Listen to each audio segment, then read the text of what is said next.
Since World War II, 123 countries have been involved in a currency union at one point or another to facilitate deeper economic integration and increase trade.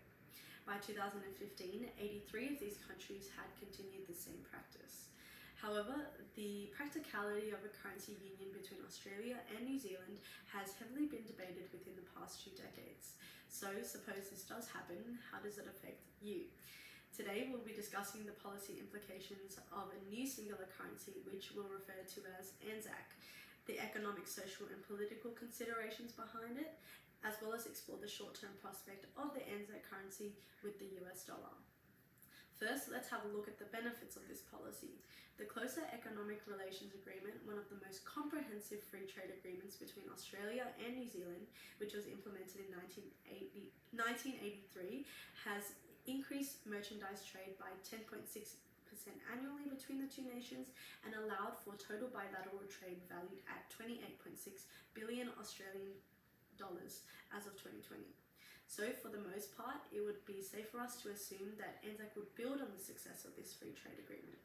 As a result of this agreement, tariffs and quantitative restrictions on trade have already been removed, and by further eliminating exchange rate risk allows for a more seamless trade process without currency conversions and less transaction costs. More price transparency and less uncertainty in trade would occur and overall would increase domestic output, leading to an appreciation in the ANZAC currency and therefore increasing the purchasing power of Australian and New Zealand consumers in the global market.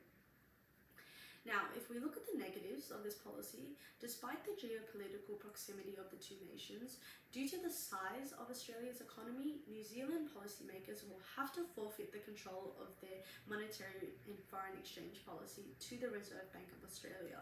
The monetary union will then most likely be dominated by Australian economic concerns and limit the discussion around New Zealand's own domestic issues.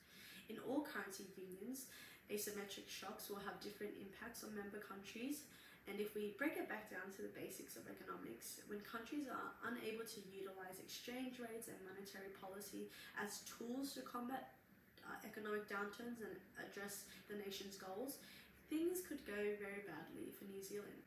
It's also important for us to touch upon the similarities between the two countries that would help ease the transition of ANZAC, such as a similar cultural identity, identical political systems, similar histories of economic development and labour market regulation, and let's not forget the close long-standing relationship of the two countries due to a shared British colonial history.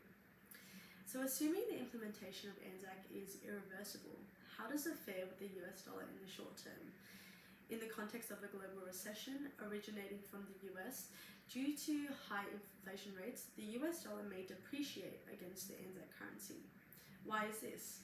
Investors are attracted to currencies perceived as more stable, and in a recession originating from the United States, investors may look to newly established and stronger ANZAC currency to invest, increasing the demand of ANZAC in the foreign exchange market and leading to an appreciation of the currency. We can also propose another economic scenario where the US dollar appreciates instead of depreciates to examine the effect on ANZAC.